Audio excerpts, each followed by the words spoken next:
No doubt you would like to have a well-behaved child. You may even be feeling pressure from family members, friends, and strangers you meet on the street to make sure your mini-me stays polite and quiet. Here's the good news.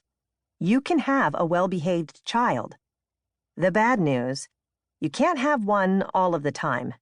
By the very nature of human brain development, our children require time, patience, and guidance to learn how to treat others with respect and regulate their own emotional states. What is discipline? How do you make a child behave? The answer may be shocking. You don't. He alone is able to choose to modify his behavior within the scope of his current developmental capabilities. But you have a lot of power as his parent. You can help him make the choice to comply or cooperate with your requests, and you can teach him about the behavioral expectations for different situations in your culture. He needs discipline. To use the transitive verb to bring home the point, he needs to be disciplined by you. Parenting experts still debate about what effective discipline for young children looks like, and there are many techniques you can try. Punishment may immediately come to mind, but routine spanking or smacking, isolating or taking away possessions, privileges, or experiences from a child can have unintended consequences later on in life. When you use punishment as a discipline technique, you are sending your child the message that you want him to suffer for his actions.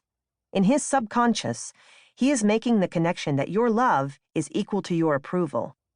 As the parent enforcing a rule with punishment, you may see yourself as taking charge or laying down the law.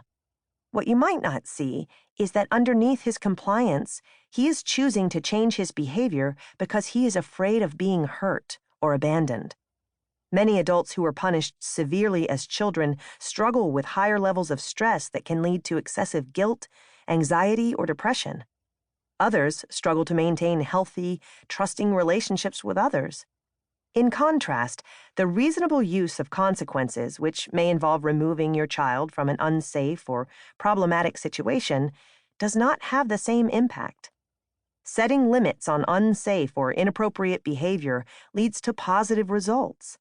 Listen to Chapter 4 for a fuller explanation of consequences and how to use them in a non-punitive way. Quick tip.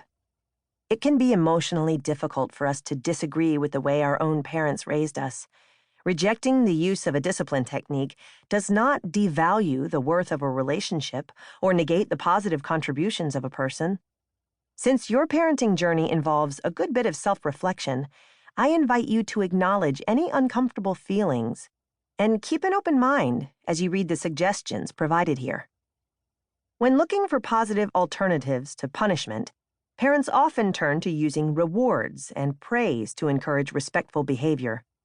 Proponents of this technique suggest handing out stickers, candy, and other special treats in exchange for compliance. Evaluative praise such as, "I like the way you're sitting," or "terrific job," does provide positive reinforcement, but if praise is overused, the technique becomes emotionally manipulative. When the bribe or promise of your approval is no longer enticing enough to counter the potential thrill of breaking a rule, your children may one day intentionally choose not to receive it. This doesn't seem like a big deal when the disobedience is minor, such as when an older child refuses to turn off the TV at bedtime. It becomes a really big deal when the rule breaking is harmful to oneself, others, or the environment, like drunk driving. A better approach to disciplining your child is to use techniques that foster his ability to make moral judgments about right and wrong for himself. This does not mean letting him do whatever he wants.